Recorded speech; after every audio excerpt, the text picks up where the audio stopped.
Life has always been a challenge. When one has a problem and wishes to solve it, first one must determine what is the root cause of the problem. Simple problems have simple solutions. Complex problems are, well, more complex. An obvious problem with our current financial system is that it rewards greed and corruption. Greed and corruption seem to be everywhere. But are greed and corruption the root causes of the problem, or are they the result of the way the system is built? Logically, one should first ask, are there built-in reasons why the system works the way it does? And if there are, can they be built out?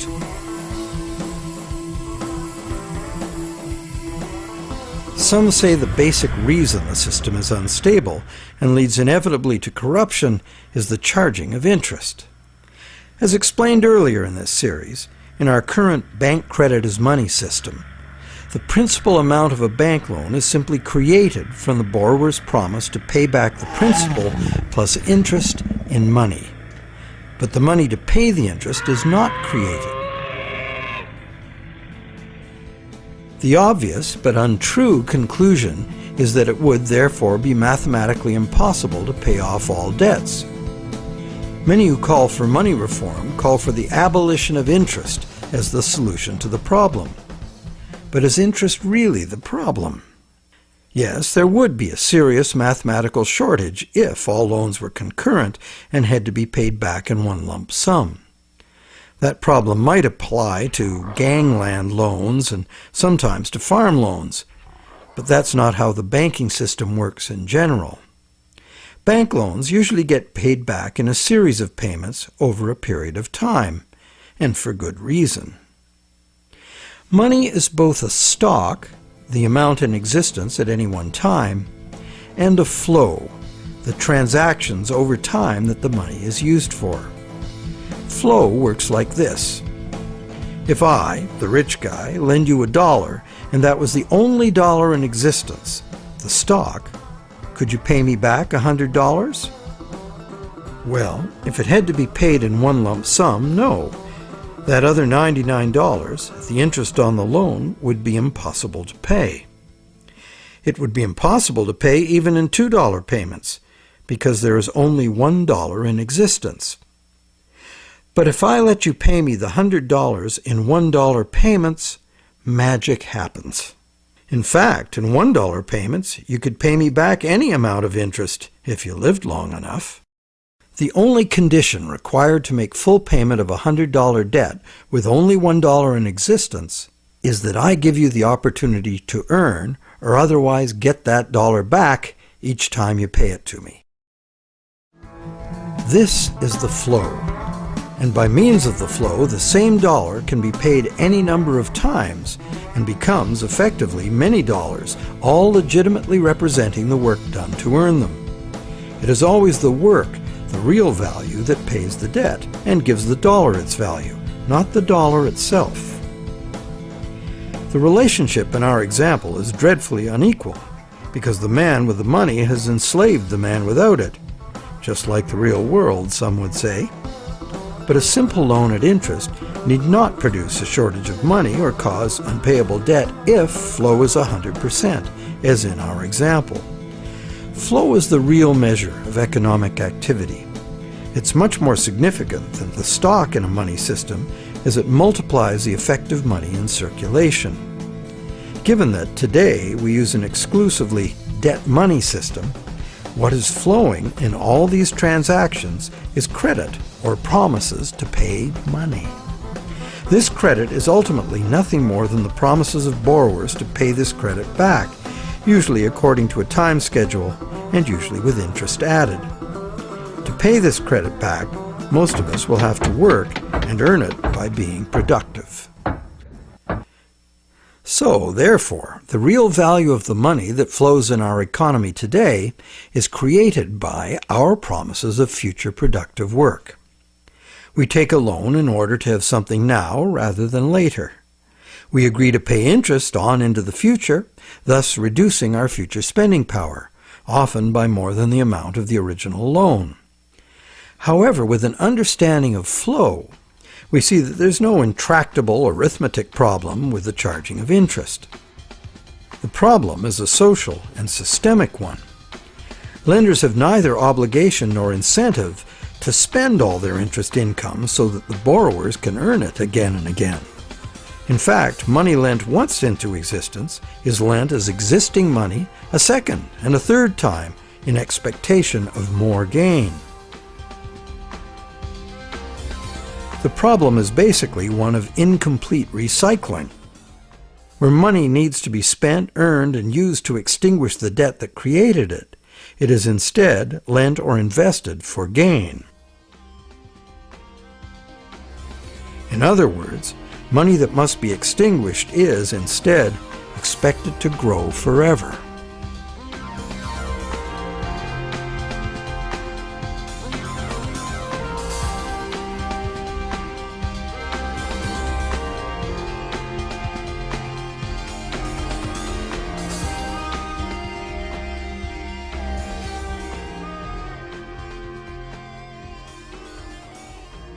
Here's another simple example of a basic mechanism inherent to all lending.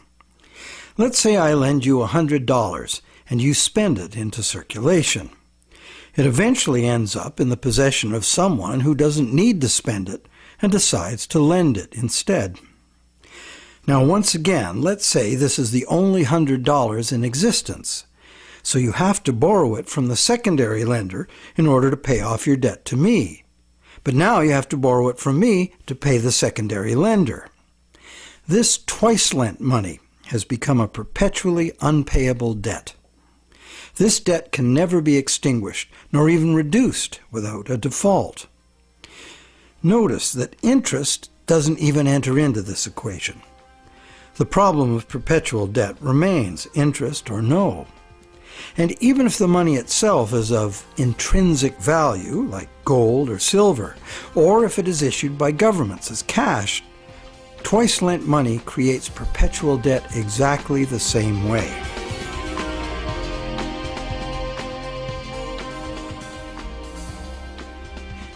When the same money is lent at interest, several times simultaneously, not only is the debt perpetual, society as a whole is paying moneylenders multiples of the interest rate for the use of the same money.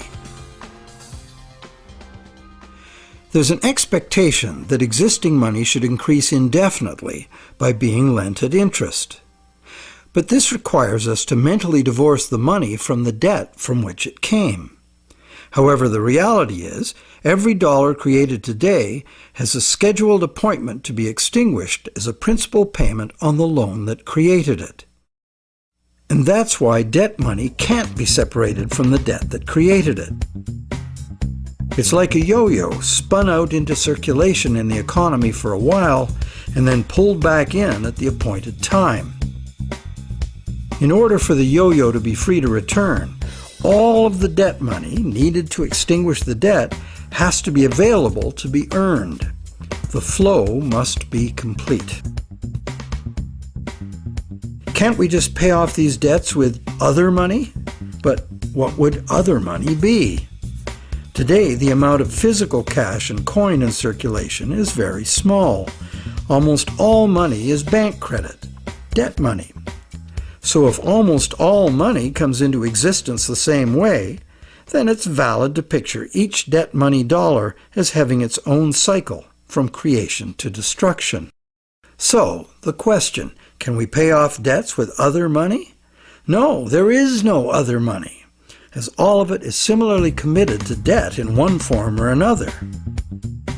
Therefore, the only way to ensure current payments can be made is to constantly increase the total amount of money in the system.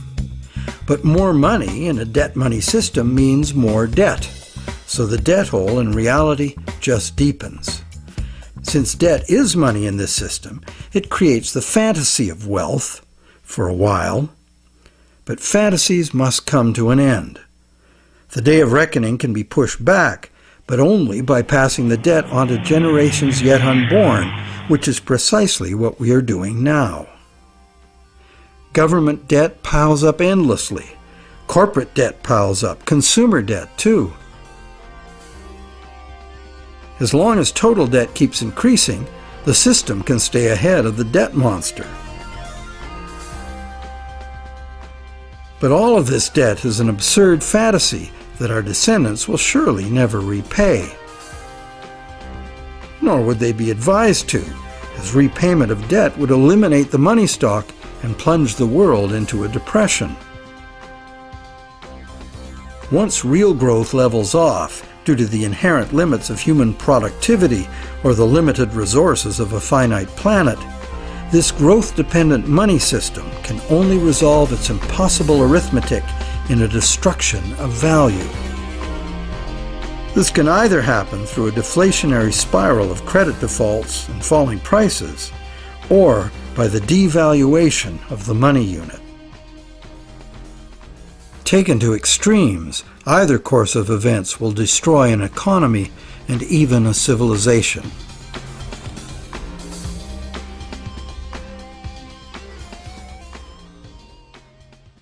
The only other choice is debt forgiveness. In the ancient world, a regular debt jubilee, society-wide forgiveness of debts, was a common practice to deal with these unavoidable problems with lending. It was considered normal, even by the rich and powerful, that the general good of society took precedence over the rights of those rich enough to be lending money for profit.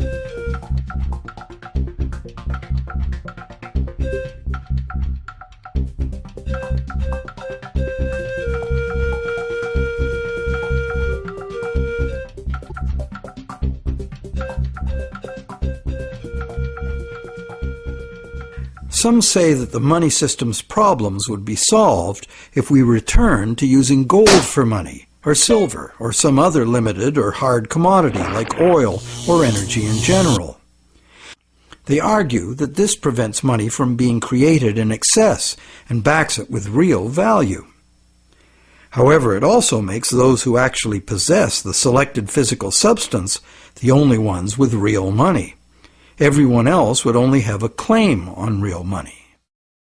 For instance, gold. How would we ever transition back to an honest gold economy with a natural distribution of gold among the population? That's long gone. And why would we want to do that? The gold-based money system is our past. It's how we got to where we are today. Gold is inconvenient. Even more so is a barrel of oil. Therefore, whether gold or oil or kumquats, trade will be carried out in promises. The real question is, if we are going to trade using promises of delivering something of real value, why gold? In fact, why any single commodity? At this time in our evolution, doesn't this very old idea of money merit serious re-examination?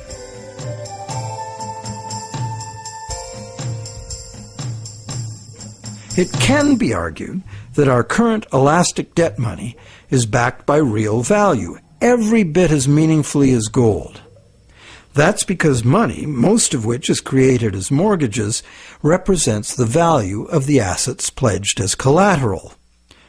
So is bank credit money actually a claim on the real estate pledged to create it?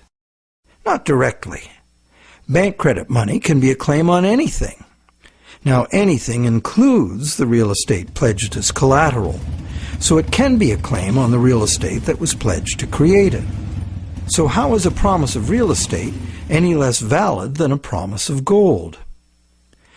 Both gold and real estate can change value relative to other commodities. Neither is a permanent standard. In fact, there can never be a permanent standard of value because value is always subjective and variable. So it would seem that the crucial difference between a claim on gold and bank credit is that bank credit is not a claim on any specific real thing, while the promise of gold is. The promise of gold has to be a promise of a specific amount of a specific real thing from a specific promiser. Isn't that the essential reason why many people would consider a promise of gold the better promise? But that is only true if the promise is reliable and what is delivered is really gold. with the discovery that some of the gold bullion sitting in central banks is actually relatively worthless tungsten plated in gold, the whole argument that gold is the most solid, reliable money is shown to be neither solid nor reliable. Precious metal is susceptible to counterfeiting, it's heavy, and it's vulnerable to theft. So to return to commerce via the physical exchange of precious metal coins would mean civilization had reverted to a pre-electronic level of technology. In the absence of such a collapse, the economy would still wind up running on promises just as it does now. So once again, money would only be as good as the promises made, and there would be no need of actual precious metal coins if all transactions were carried out with promises.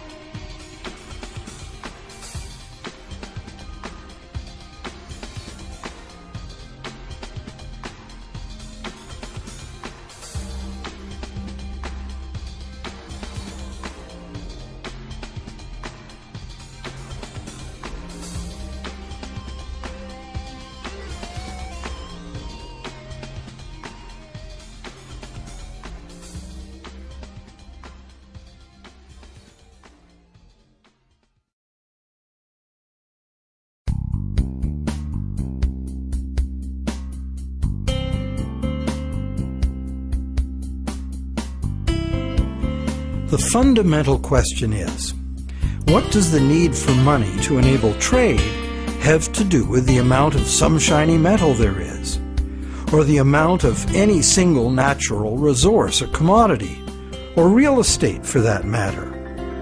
Where is there any meaningful relationship between the functional need for money and any of these things? To answer that question, let's go back in time and find out when money started and why it became what it is today. We know that Stone Age people had money. In the Stone Age, before writing was invented, money had to be a portable object of value, because that was the only technology available. That's why rare shells and stones, from which jewelry could be made, were ideal as money. A rough standard of value for these money objects developed over large areas, enabling extensive networks of indirect trading. This way, people could obtain specialty items not available in their own environment, and look good doing it. The popular concept of jewelry as a store of value has continued to this day. In later agricultural civilizations, cattle were often the standard value objects for large transactions, and salt for small ones. Salt was rare in those days and valuable. Roman soldiers were paid in salt, thus the term salary, meaning payment for services. With the invention of writing, trade in other commodities could be carried out using promises of cattle and salt. The cattle and salt weren't necessarily what was finally delivered. They were just commonly understood units of value in which the real trade goods could be conveniently priced. Written credits were expressed in these two common units, although they represented a variety of real goods and services. This form of money was ideal for local economies, where traders were known to each other and pledges could be collected upon.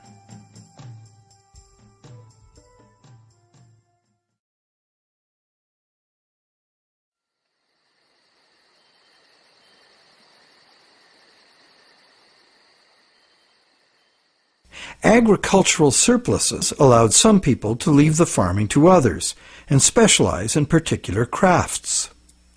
This resulted in improved skills and better tools, and that led to further gains in productivity.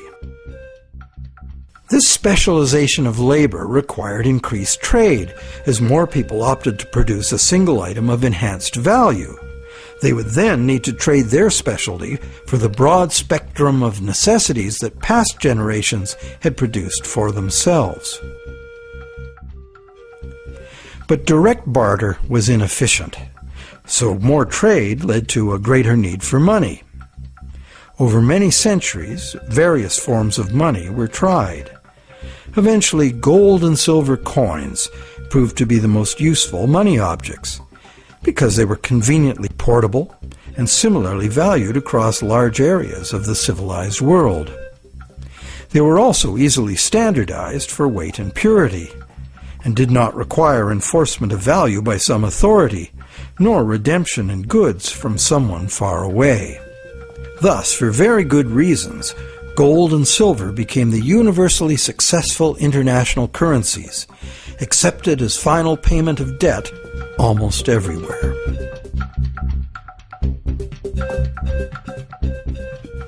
The problem with a system in which money is a standard commodity is that it is most efficient when only one standard commodity is used. But if you do that, it makes the value of money exclusively dependent on the quantity of that one commodity in relation to all other commodities. For example, the Spanish thought they would be fabulously wealthy with all the gold they stole from the Aztecs and the Incas, and then turned into money back home. But when the gold got back to Europe, sure, the amount of gold increased, but it didn't increase real productivity in proportion. Fertilizer would have been more useful for that. So because there was no big increase in real stuff to buy with it, the value of gold decreased, and the Spaniards discovered that gold had no absolute money value in itself, as many people had imagined it would. Its value was determined by its abundance relative to the value of real goods and services to be bought. Yet many continue to argue that the value of gold, a luxury item of no practical use to most people, should be the measure of value for all the real goods and services essential to our lives. While some campaign for a return to gold, others mistakenly believe that today's money still does represent gold held in a vault somewhere. That hasn't been true for decades. In our current money system, we use national fiat currencies and bank promises to pay in national currencies as the standard commodity instead of gold. National currencies used to be promises to pay in gold or silver, but way more promises were made than could be honored, so that system fell apart. Today, national currency is just legally enforced money, what they call fiat money.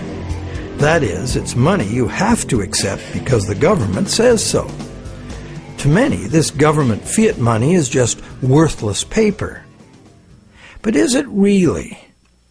We can pay our taxes with it, and governments, especially local ones, provide essential services paid for with those taxes, like roads, schools, hospitals, libraries, police, and military.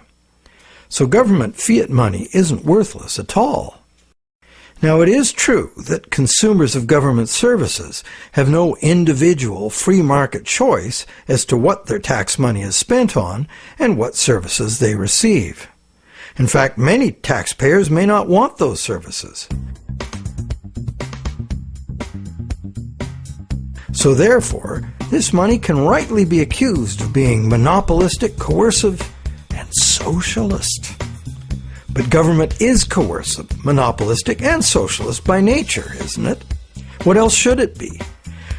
Government in a democracy or a republic is ideally a single authority, empowered by society to enforce laws agreed upon by society for its own collective benefit.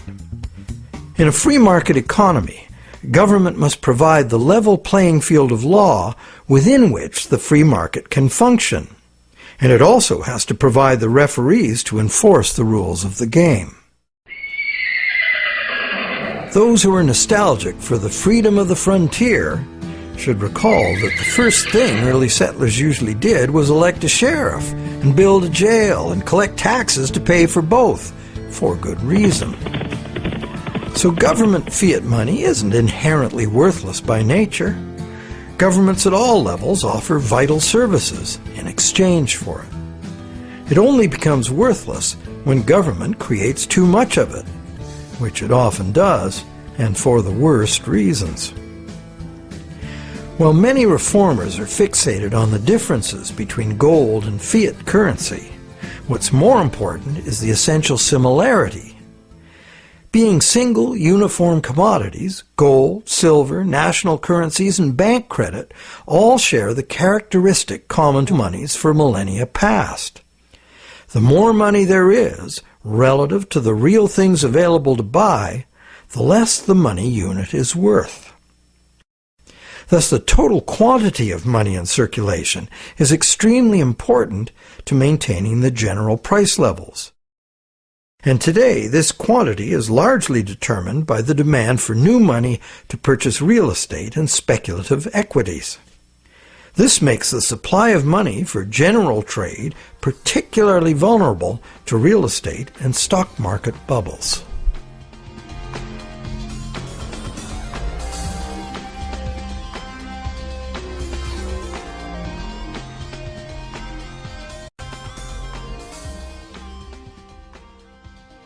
Perhaps the most significant problem with money as a single commodity is its tendency to concentrate wealth.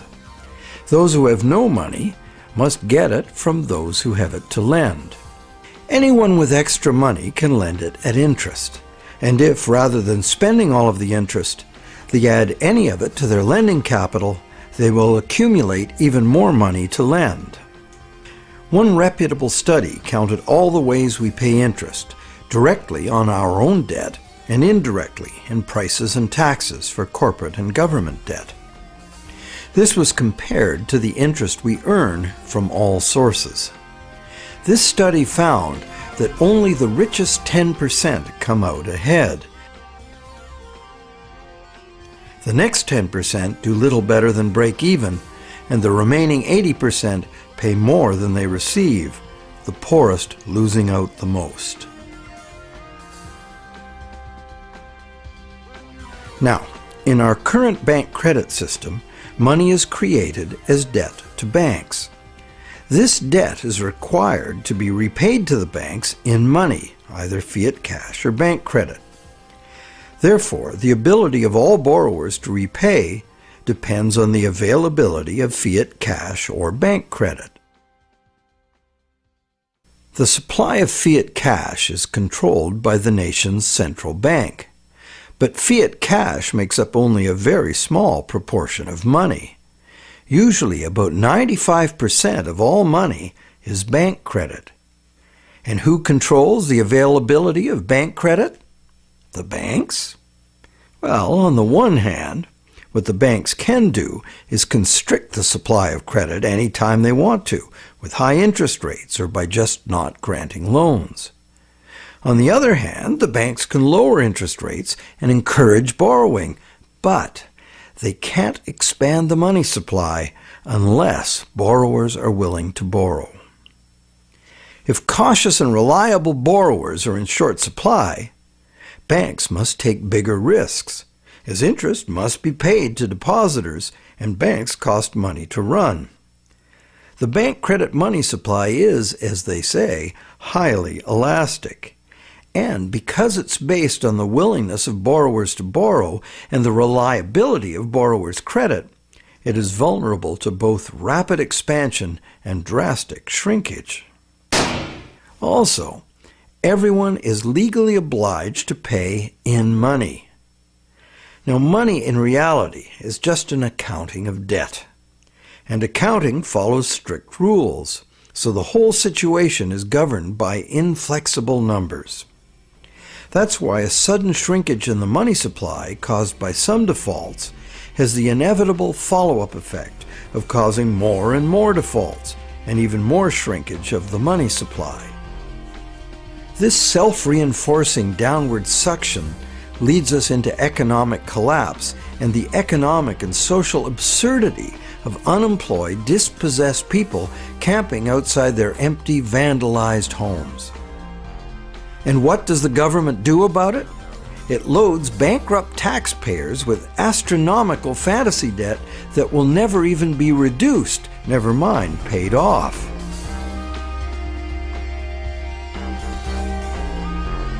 All this is done to fill up the negative balance sheets of the banks with money the banks never had in the first place.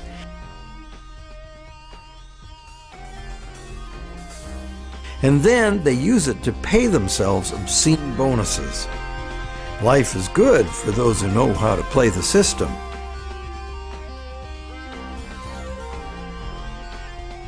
The bailout scam was the biggest daylight robbery in the history of the world. So far.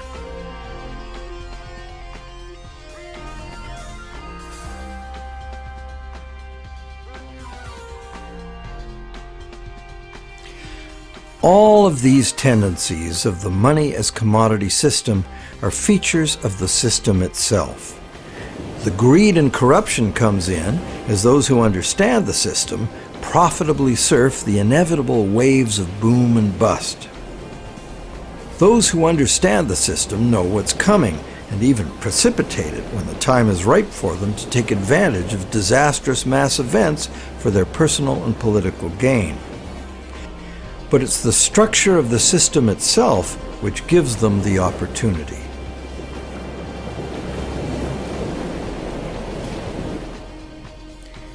And they have taken this opportunity over and over again since ancient times. People complain of the injustice, blame each other, blame the left or the right or whoever the scapegoat of choice is. But they never really catch on to the reasons this keeps happening. That's because most of us shy away from trying to understand the true nature of money and of freedom. The basis of freedom is essentially the freedom to exchange goods, services, ideas.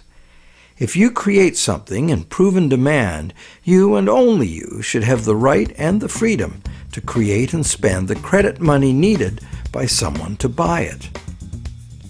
Money as a portable uniform commodity was invented a very long time ago. It was the only choice using the technological means available at that time. But times have changed. So why is this outmoded technology still the prevailing concept we have for money? Could we go beyond money as we've known it? Could there be a new basis, a fresh concept, a design that could more effectively address the real purpose of money in the 21st century?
Awareness of the need for real change in the money system is growing. But what direction to take? What exactly is the problem, and how can it be solved? The safest and only real choice, many people argue, is to return to gold, or a gold standard, because this worked for millennia in the past. But gold itself is impractical for transactions in the modern world. It was impractical centuries ago, which is why the promise to pay gold system developed. And so it is certain that, in practice, transactions would be conducted in promises to pay gold, not gold itself. Thus, the promises to pay gold money will only be as reliable as the promises. So in reality, it isn't the gold that makes the system work, it's the reliability of promises. Would they be reliable promises? Maybe.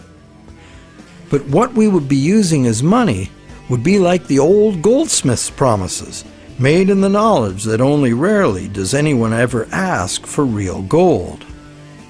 This was the problem with the goldsmith situation. The real gold was seldom claimed, allowing fraudulent promises of gold to be made and used as money. Why would history not repeat itself if all the same elements remained in place? Another thing, what most people say they like about the gold system is that promise of gold money is a promise of a specific amount of real value. Now this is an odd idea, given that the vast majority of us have no use for gold, so how much real value can it have for us? Wouldn't a promise redeemable in food, clothing, or shelter be much more real? People also like the idea that gold is just gold, doesn't need a government to create it. However, it does need miners. In a gold money system, mining discoveries, jewelry making, industrial use, hoarding, and counterfeit bars of gold-plated tungsten would all influence the money stock. What on earth does any of that have to do with the need for money for trade? Lastly, gold as money is a single uniform commodity, manifesting all the inherent mathematical defects of lending demonstrated in part 1 of this movie. Being a coin with intrinsic value doesn't make any difference. A lot of gold and silver's appeal comes from a belief in an oversimplified version of history. People assume that coins were invented to standardize the inherent value of the metal they contain. This is true, but right from the beginning, some of the earliest coins were created based on a diametrically opposed idea.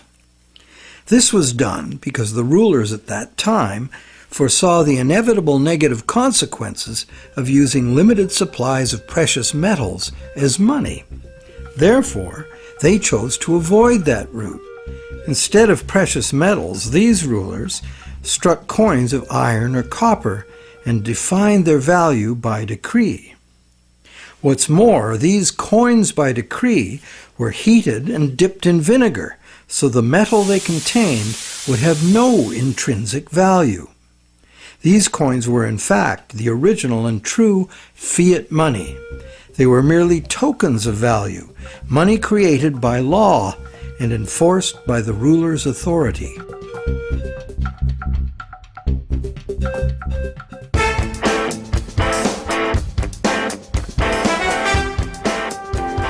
Pure fiat money is the other main idea favored by money reformers.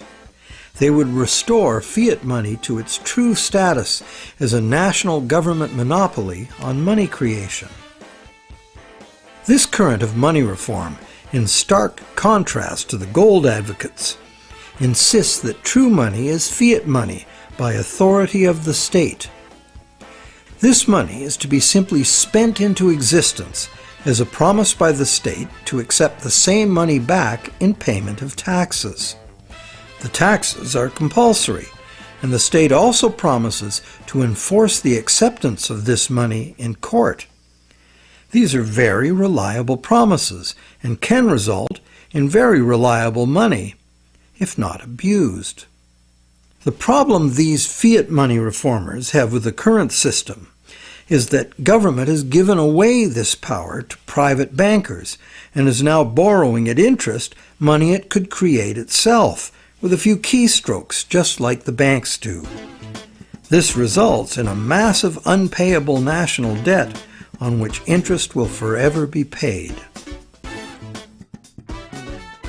This ever-growing national debt expands the money supply when new money is created by the central bank to buy more government debt.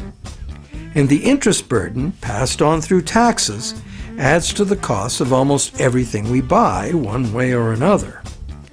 In contrast to money being created as national debt, fiat money, simply spent into existence, would save the taxpayers immense sums of interest.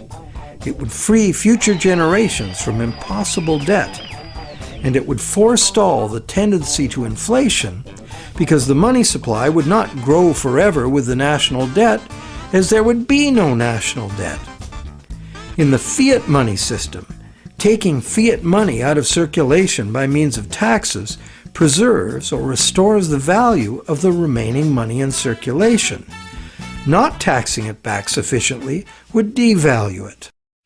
Understanding the proper use of government fiat money is a revelation. If you can charge prices or taxes for something in the future, you can issue that much new money now, because it is your valuable services to others and the reliability of your promises that create the real value of any money.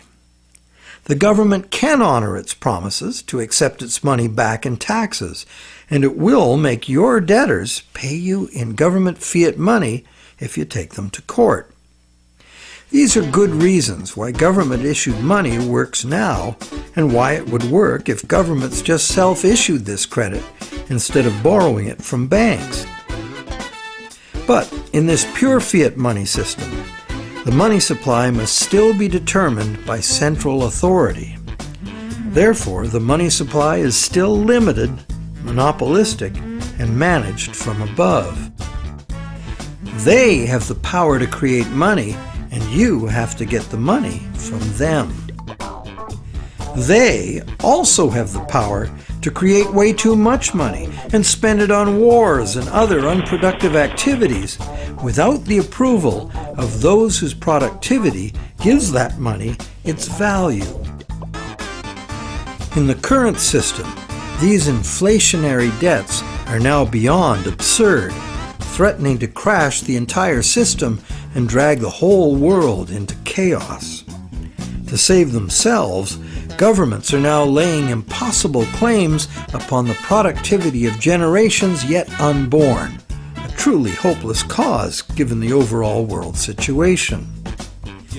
Witnessing government performance to date, many people believe that returning the full power to create money to corrupt, incompetent politicians would not only fail to solve our problems, it would be the height of insanity. It would really all depend on the quality of the people in government. Fiat money reformers believe there would have to be a substantial revolution in government to wrest this power back from the banks. Therefore, they believe it would be reasonable to expect that honest and competent people with a sincere concern for the public good would be in charge. But, good guys or bad, we would still be dependent on some distant someone else to maintain the value of our money. And they would have 1,000 pressures and temptations to enrich themselves by not doing so. And like gold as money, government fiat money is a single uniform commodity, manifesting all the inherent mathematical defects of lending at interest and twice lent money. Once the government creates the fiat money, and it goes into the banking system to be lent at interest, the problems created in the current system will continue as before. So, this pure fiat money idea might be very useful in rescuing governments from their own hopeless financial positions, And it is a limited example of the self-issued credit principle being advocated here. But pure fiat money would not address the root problems inherent in the math of lending, unless the principle were expanded beyond government. Advocates of pure fiat money like to claim it is money created by law, as if it were independent of economics. But if new fiat money were just spent into existence year after year without being removed from circulation as taxes, it would become worthless. What these fiat reformers tend to ignore when quoting history is that in ancient money-created-by-law systems, the prices of critical commodities were also dictated by law. In fact, the value of money was defined by the ruler as so much of a certain commodity. Charge more or less for the designated commodities and it could be off with your head. Today, price controls like this could only be achieved in a self-isolated and totally bureaucratically controlled economy like Soviet communism. In a free market global economy, money created by law is bound by the same laws of supply and demand as any other single uniform commodity money. In other words, pure fiat money in a free market is an illusion. There's no such thing.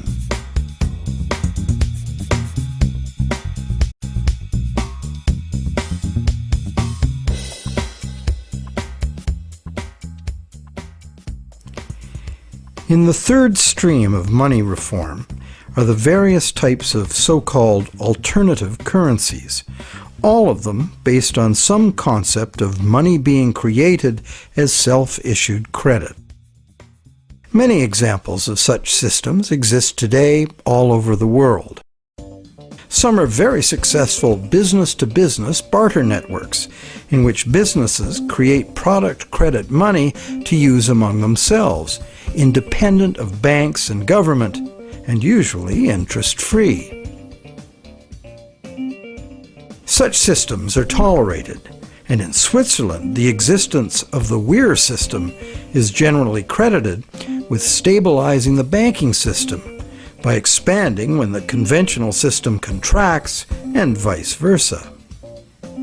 But in the past, when they became too successful, alternative currencies were usually suppressed by the banking system or even outlawed by government.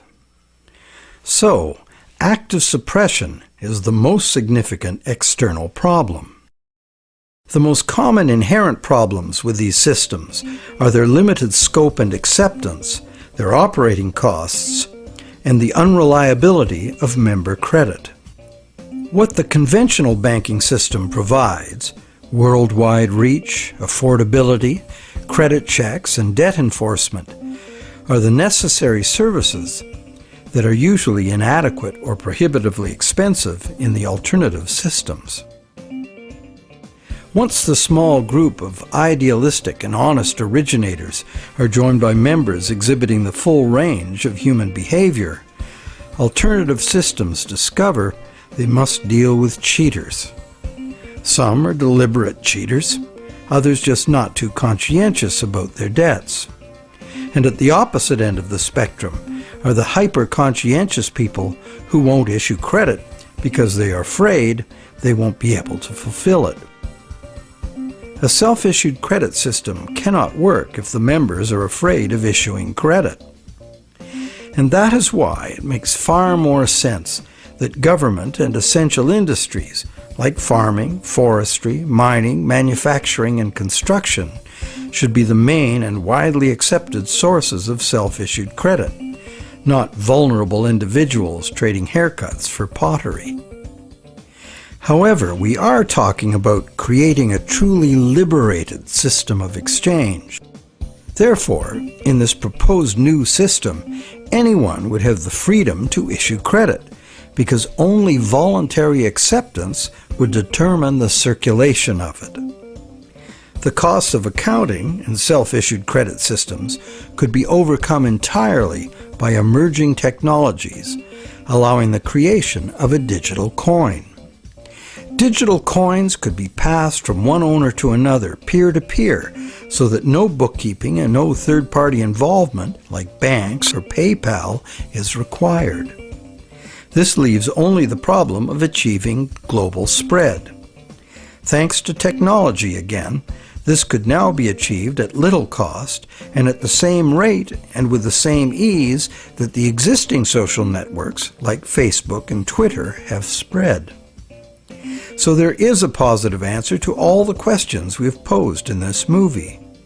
And there is a solution that has the potential to unite the three seemingly conflicting schools of money reform into one cohesive movement for fundamental monetary change.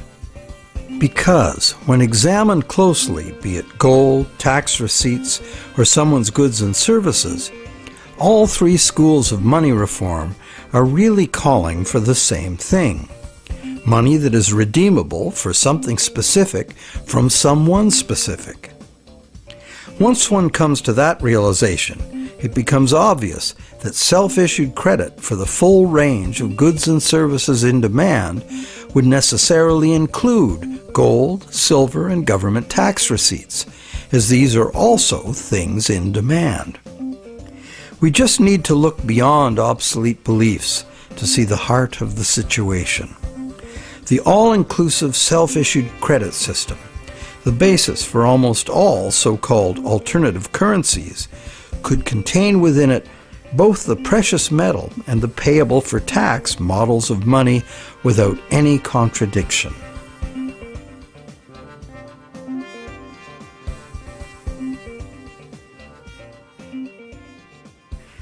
Money has both religious and social histories that are fascinating and go well beyond just the need for trade.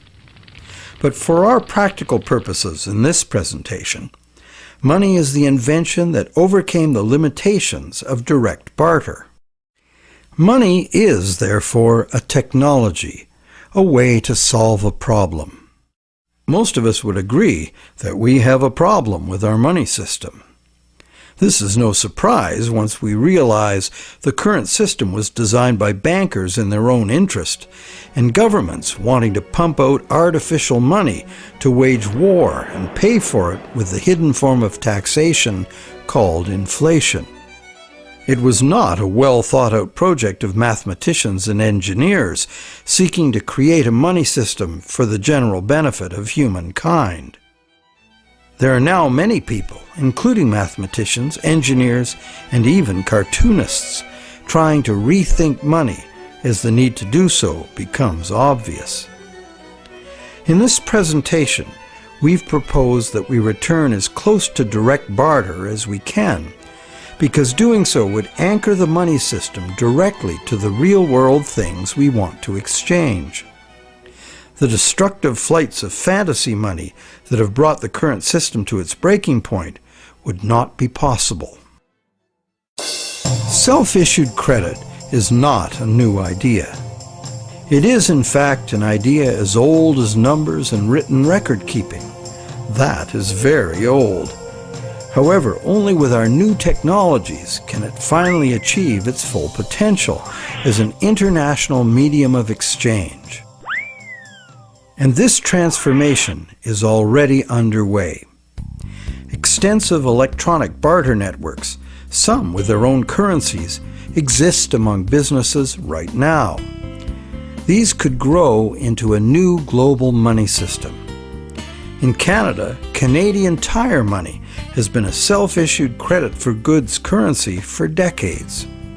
This money is redeemable for merchandise at Canadian Tire stores only, but is widely exchanged as payment by third parties because almost everyone eventually buys something at Canadian Tire. Like air miles and other bonus point systems, it is only a customer reward program at present. But anything that can serve the purpose of money can be money. Private enterprise self-issued credit money already exists in several forms all over the world, and more private enterprises are going in this direction. Money becomes money by acceptance. So one could say the path to freedom lies before us if we can only accept new and broader ideas of what money is. Looked at logically, why wouldn't a legally binding contract for delivery of specific goods and services from a specific supplier be much more acceptable as a medium of trade than the much abused government bank monopoly money we are using now? And does it not seem natural and logical that the source of money should be the same as the source of real wealth, the productive members of society? And does it not seem natural and logical that the value of anyone's credit should be determined solely by their own proven success at living within their means, no one else's?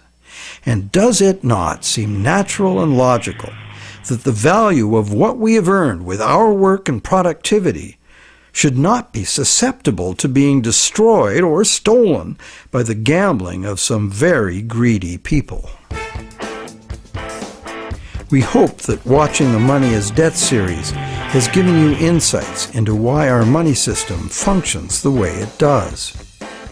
We also hope that we've demonstrated how a return to gold or a switch to any single uniform commodity as money does not solve the fundamental problems with money. Manipulation of single commodity money has milked productive people of their life energies and prosperity for millennia. That this predatory wealth extraction system could soon take the form of a single global bank emerging as an unaccountable big brother world dictatorship should concern everyone.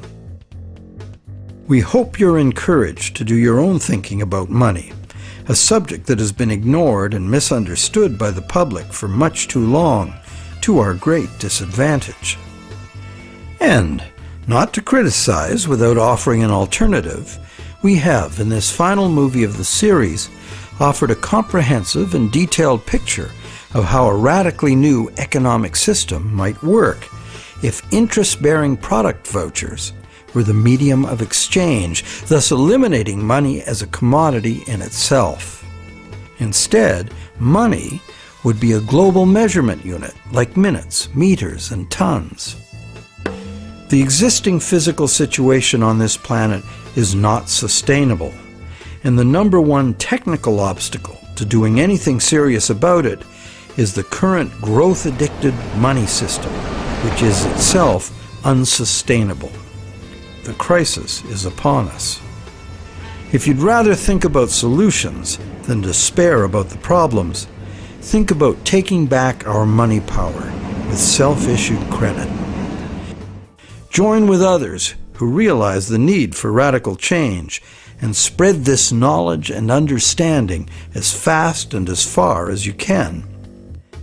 The masses of people must take upon themselves the responsibility to wake up, realize our power, and create something better.